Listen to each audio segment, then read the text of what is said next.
Hello, my name is Rhonda Smith. I'm your host of the Recover, Restore, Re-Energize Your Life, the place where you can learn how to live your life more vibrantly from the inside out. Today's guest is Melanie Young, who will talk about creating a fearless, fabulous you. Melanie is a breast cancer survivor and has used her experience to really help women reinvent their lives, understand how to really get recharged and re-energized to be a more vibrant and healthy person. So, Melanie, welcome to the show. Thank you, Rhonda. It's good to be here. It's great to have you. So tell us a little bit about you and how you arrived at being this fabulous, fearless person that I know so well. Well, I am a driven woman. I owned my own public relations special events business, M. Young Communications, for 20 years, producing some of the most recognized culinary programs in the United States, such as the James Beard Foundation Awards. It was a glamorous life. I hobnobbed with famous chefs, traveled to great wine regions, ate and drank like crazy. And it's on the surface, it was the dream job, the dream life, really. But inside, I was very stressed. The business of running a business in New York is hard. I had a lot of expenses, and clients weren't paying their bills and all that good stuff. And I wasn't taking care of myself. And I was so busy taking care of my business and taking care of my clients that I really was neglecting me.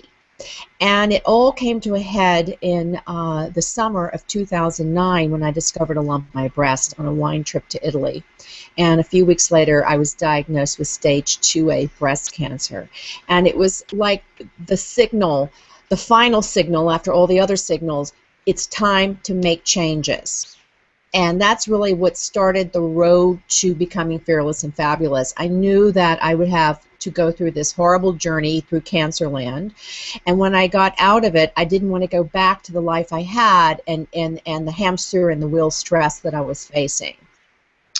Yes, your life and my life, I think, are very similar. And I think that's part of the nature of women who are very driven and self-sufficient and ambitious. And of course, we both actually were self-employed and owned our own business. So, exactly. You know, a lot of times we focus so much on the work and what we have to accomplish that we tend to forget about ourselves and taking care of ourselves and how important that is.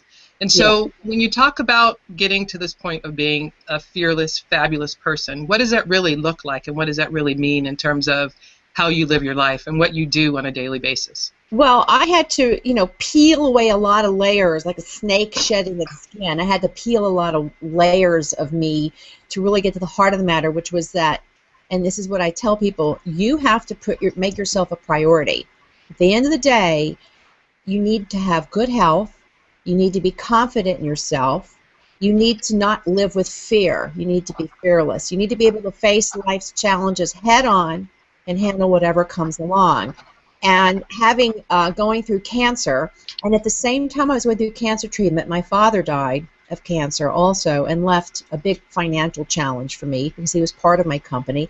I was trying to run the company. I was really superwoman during treatment. And what I realized is that I needed to step back, which I think we all need to do at some point. Step back, reset, and recharge. And realize that at first things first, you got to take care of yourself. You can't be there for other people unless you're taking care of yourself first. What did that mean for me? It meant retooling my diet, eating healthy, stop skipping meals, stop eating bad food, hydrating more, which I wasn't doing. I was in the wine business, so I was drinking more than drinking healthy. Moving more, stop making excuses for just getting out and taking a walk, daily exercise, keeping my weight down, my energy up, and watching my stress. And how to do that? I believe in portion controlling your life. Much like you portion control your food on your plate to lose weight, I believe in portion controlling your time to lose stress. That has been a challenge, but I'm living it, a living example of it. You've got to sometimes let go of things that are weighing you down to be freer, to be more creative and more energetic. And it's a process. It's a prioritizing process. But that's what I mean by being fearless and fabulous. You've got to learn to let go of anything that scares you and just say, I'm going to face it, and I'm going to be the best I can with it, and I'm not going to, if it doesn't work, I'll move on to something else. Yeah, it sounds very simple and easy to do, but for some of us, it may be a little bit more difficult and challenging than others. Do you have any tips to help women actually move in Yes. that direction and start Yes. that process? Well, I'm a classic example of trying to teach myself to live how I preach. I turned to writing as therapy and as a lesson to myself of what I need to do. So my writing was introspective, but as I wrote and posted on my blog, I'm getting things off my chest, people said, oh, you're resonating with me. First of all, you can't do it all at one time. You got to take sips. Much in the same way you should never inhale your food. You should never inhale everything you're trying to do. So simple steps. I told a good friend who said she's overwhelmed right now. She launched a business. She's not exercising. She's stressed.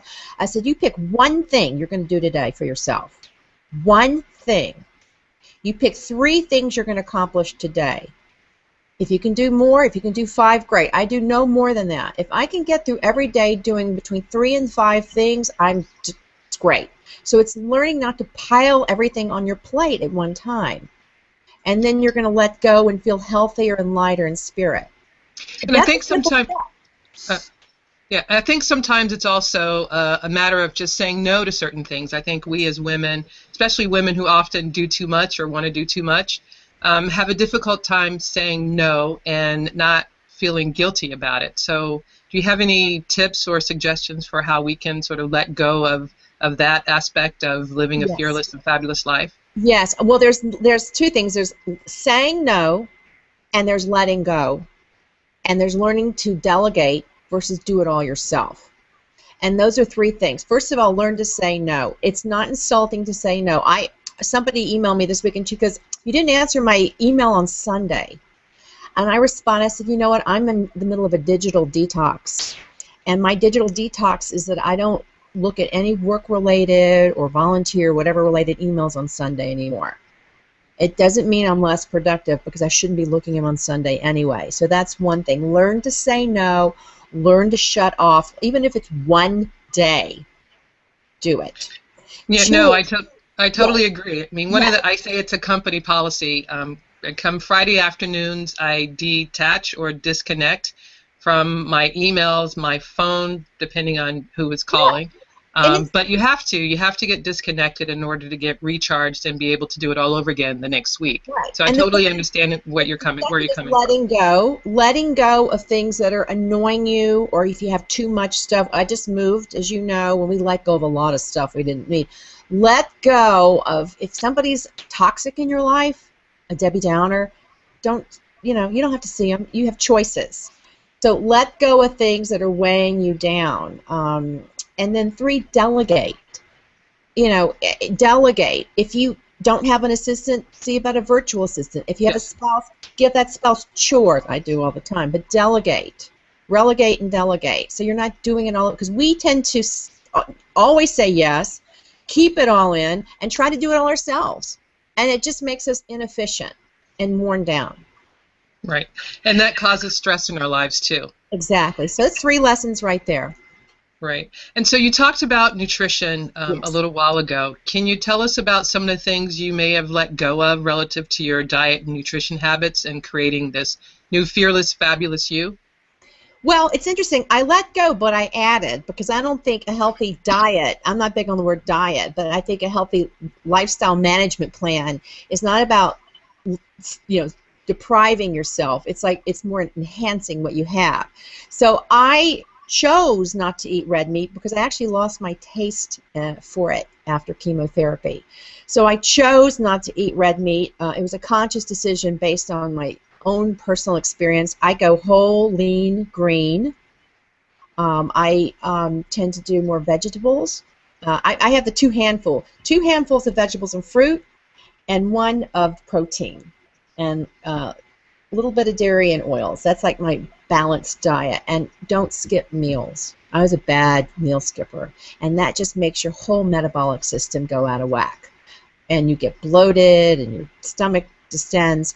I try to drink steadily water every day, or herbal tea, and eat small meals. Again, portion control, no seconds, 1 plate, smaller plates. Put a small plate, and that's really been helpful in maintaining my weight. The other thing that I do is I balance it with exercise, at least 30 minutes a day of cardio, some weights. I try to get up from my desk every hour or every 2 hours for 10 minutes just to do a stretch or some jumping jacks to helps my back and my shoulders. So, you know, you got to watch what you put into your body, and then you have to watch how you expend the energy.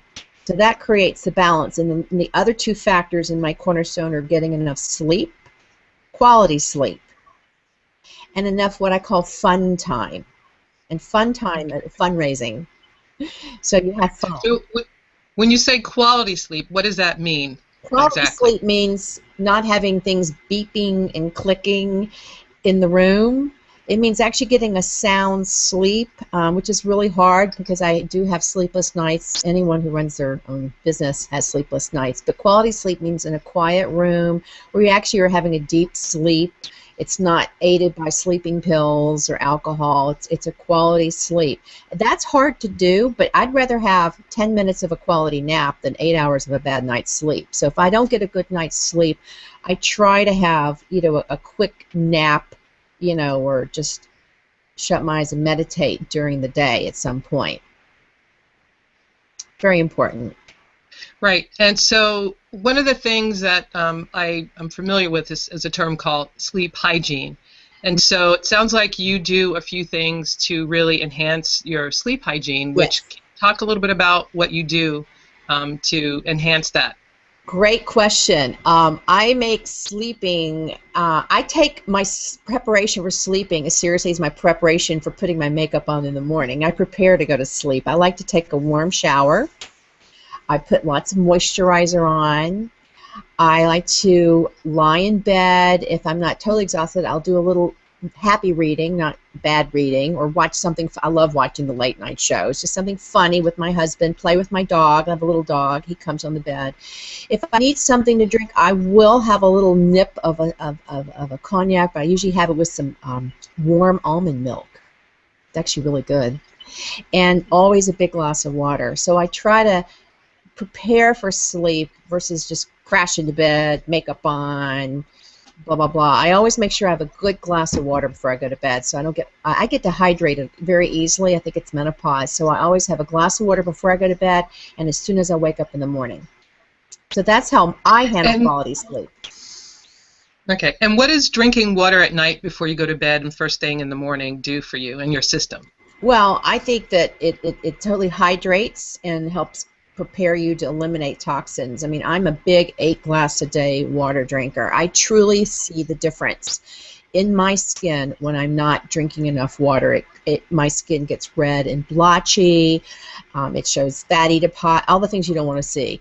And when I drink plenty of water and when I moisturize properly, I put a lot of emollient moisturizer on at night, I wake up with glowing skin. And the second thing I do after I drink my water is I do some kind of aerobic exercise, even if it's jumping jacks, is to get the juices going. And that gets the glow going. Great. So now you're working on a book, is that right? Called Yes. Creating a Fearless, Fabulous You, or Yes. something similar to that? Yes. Can you tell us about that? Well, I'm creating a Fearless Fabulous book series. That's the branding girl in me for my marketing. And Fearless Fabulous You is a compilation of about 25 to Thrive life lessons that kind of started with my blog, but I'm tailoring. And it's meant to be a slim motivational book like the kind you see in the airport kiosks in the front of the bookstore. And it's tips on how to reframe and reclaim your life if you are stuck. When I talk to a lot of women, particularly survivors, they are stuck. Many are still stuck and trying to figure out the rest of their life. What am I going to be doing now that I survived cancer? I want to do something different. And some are still stuck. I was. So I preach reframing, how to take something and reframe it so that if you don't like the picture of your life now, here's how to change it, your attitude about it, your view on things. So each chapter is a lesson and an essay on what the lesson is, and then 5 fearless and fabulous takeaways at the end that you can do today, with the idea that you can do this without spending money. without even spending time. It's just in how you rethink things. Okay. And I think if you reprocess in your mind, it can help reprocess everywhere else. Okay. Can you give us one simple example of that? Yes. If you don't, well, as I said, if you don't like the picture of your life, learn to reframe it. That's one. Self-worth, having self-worth is more important than having net worth. And learn not to compare yourself, be incomparable. Don't compare you and your life to anyone else. You need to be your own barometer of success, and don't let others define it for you. I think we all get stuck in that situation. We're always comparing ourselves to other people, whether it's looks or weight or success or who got their kids in better schools. We got to stop doing that. It makes us crazy. Yeah. So it sounds like maybe the first step in the process is taking a step back and sort of assessing where you are in your life, what's important to you, and kind of redefining or defining things on your own terms from a place of passion and purpose, more so than doing that from an external standpoint. I think all too often, especially when we define what success is, it's really in reference to what someone else is doing or what someone else has. But what you're talking about is really looking within and defining success from, our own vantage point and our own purpose. Well, exactly. And one of my chapters is happiness is within reach. And I talk about how I was always striving to reach for other things, the next ladder on the rung. And I was so busy doing that I never really appreciated what I had right around me. And it actually took, when I was going through treatment, I really couldn't do a lot of the things. I had to kind of surround myself with what was around me. I learned to appreciate what I had versus always kind of looking for the next thing. And that's, unfortunately, in this society, we're constantly driven to go higher and higher and higher and higher. It's the Icarus syndrome, and sometimes you forget what you're leaving behind. That's true. So I think part of it is a practice of what they call being in the moment. Yes. And really enjoying where you are and the simple things that may be able to bring you joy and happiness in your life, as opposed to constantly looking ahead and focusing on what you need to accomplish or acquire, rather than just appreciating where you are and what life is at that point in time for you. Yes. And now I also talk about, and a friend of mine sent me an essay on this for myself, on preaching let serendipity light on your shoulders. And serendipity is when things just happen, come what may. And as someone who's, business is planning, and timelines and plan lines, learning to just step back and let things happen and not being so regimental about my life was a big change. That it's okay not to have a plan. It's perfectly okay. You're not going to fail. And I learned it. I see people where serendipity just happens to them all the time, and great things happen to them, probably because they're not so focused on following a plan. So that's a big change that I've had to do, and I talk about in the book. Yeah, so I think part of that is being a type A person, or having that type of personality. Would you say that you've been guilty of that in the past, and not being able to just AAA guilty. I was programmed from an early age as an only child to be successful. I was voted most likely to succeed. That is the best title and the worst title to have when you leave high school, because you now have that title hanging over your head and you never want to let anyone down. And I never wanted to let anyone down. And the one thing I did let down was my body. And I had to then regroup and realize that, I had to start from within all over again. To first take care of the thing that mattered most, which was the engine that ran the body. And that was a big change. Yes. And I think the other aspect of that, too, that I heard in what you say is about having faith. Yes. And, that's an important part, especially when you're talking about, owning your own business or trying to make things happen, whether it's, in business or in your personal life, too. But having faith seems like a strong point in what you were trying to make a few minutes ago. I think faith, whether it's religious faith or spiritual faith, is really important. And when I talk to survivor groups, I talk about how during my own treatment I relied on faith, spiritual faith, fortitude, which was courage, and being fearless, learning not to be afraid. That was my cornerstones of getting through what I got through, and I think it really made a big difference. I am very faith-based without being religious, but very spiritual. I pray. I'm not quite sure who, but I truly believe that things will happen for a reason, and you have to take the bad things and use them as life lessons to learn from it and move on, which is what I've done. And what I've learned from my own experience is that I went through a lot. I went through a lot, health, business, everything. And I have a gift. My gift is to write and to communicate. I am a trained communications professional, so I've learned to rechannel and repurpose all my training to help communicate and help other women who are facing what I face. So that they can be rechanneled and refocused. So I've taken all those life lessons in Fearless, Fabulous You to rechannel them to help others, get back in track. That's so true. I think one of the things that happens to women like us when we go through a major health crisis or life-altering event like a breast cancer diagnosis, on the other side of that, we look at our lives a lot differently and tend to want to do something to give back or to make a difference, or just do something that's a lot more purposeful and driven by passion rather than profit, so to speak. And so I think it's important, for what you said earlier, when you talk about being fearless, I mean, part of that is, I think, stop thinking about things in the context of what you can't do and thinking about them in the context of what you can do or what you want to do. And I think a lot of times, especially we as women, we discount ourselves unnecessarily because we may have conversations in our head, so to speak, that really talk us out of doing things that we really want to do for whatever reasons. But at the end of the day, it's all about shifting that paradigm, or like you say, reframing your life and having the confidence and belief in ourselves that we actually can do whatever we want to do. At least we can try and make that attempt and see what results unfold from those actions. Right, and if a door truly shuts and you can't jar it open, then walk on and go find another door and another route. Don't beat your head up against the door. So I've learned that as well. I mean, I learned that in business. I've learned to let go of clients that were just toxic. I've learned to let go of people that are toxic. It doesn't matter how much money they pay you if they're making your life miserable. Is it worth it?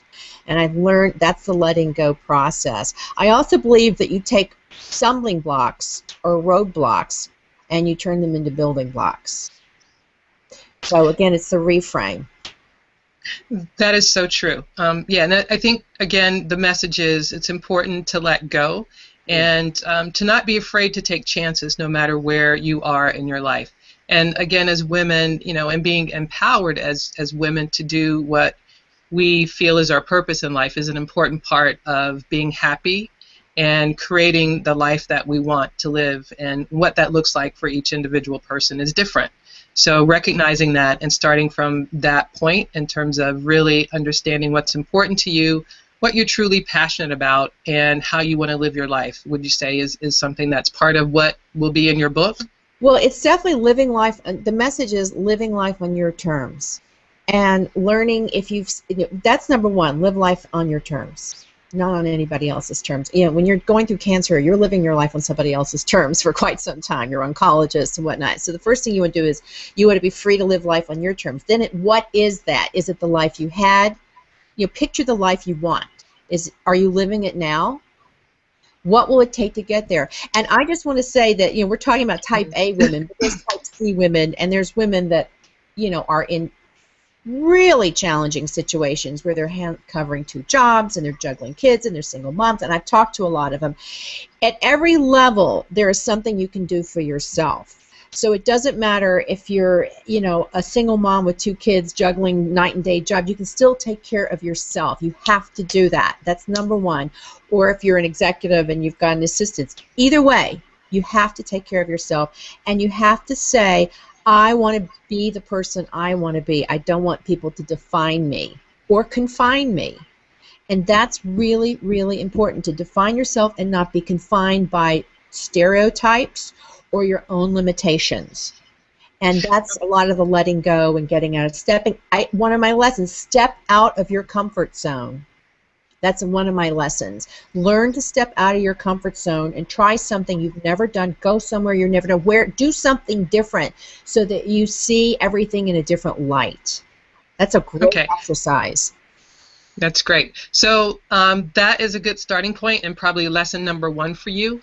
But are there any other lessons that you'd like to leave with the women, or to remain as a key reminder based on your book and your lessons about living a fearless, fabulous life? Well, first of all, not one person's opinion of you is half as important as the one you hold of your own self. That is a quote I've learned from actually Dr. Wayne Dwyer, and I live by that, that you have to be confident in your skin.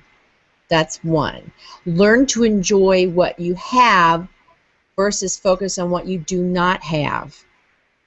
You will be a happier person if you do that. Keep your mind healthy and your body healthy, whether it's nourishing it inside through eating, taking care of it through exercising, but also nourishing it in your head. Read, create, find a creative outlet. Do something to expand your mind. I think that's really, really important. Again, it adds dimension. And share what you have and learn to pay it forward. We all need to find our passion, and for a while I felt like I no longer had a passion. I didn't know what my passion was anymore, but I learned my passion was to take what I've learned, write, and pay it forward. But learning that, you may not be able to buy happiness, but you can share it for free. Yes. And so tell us, when should we expect to see your book? Fall. I want the book to come out in the fall. I'm finishing it up now so that it's a follow-up to my first book, which is Getting Things Off My Chest, A Survivor's Guide to Staying Fearless and Fabulous in the Face of Breast Cancer. While this book is not necessarily only for women who face breast cancer, it's for all women who are facing turning points in their life, we'll say. And that could be anybody, whether it's a woman newly divorced, newly down. I call it the 4 Ds: debt, divorce, disease, and downsize. And we all face those. And then when I finish that book, my next book after that's going to focus on those 4 Ds about being smarter about your finances and your career, being fearless and fabulous in finance and career and relationships. So, and that's going to be a pretty open book on things I did wrong and things I've learned to do right. But that's the whole concept, is a whole integrated approach to approaching your life by being smarter about the decisions you make, being healthier about yourself, and being more confident about who you are. Okay, that all sounds great. So how can someone get in touch with you if they want to learn more about what you're doing, whether it's creating a fearless, fabulous life, or helping women who are diagnosed with breast cancer, or otherwise get things off their chest? And I believe in getting things off your chest. My website is melanieyoung.com, where you can find my blog, Getting Things Off My Chest. You can follow me on Twitter at Mighty Melanie.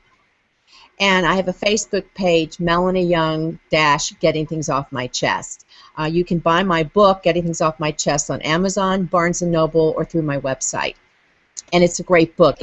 Women say it has helped them immensely when they face cancer. Okay.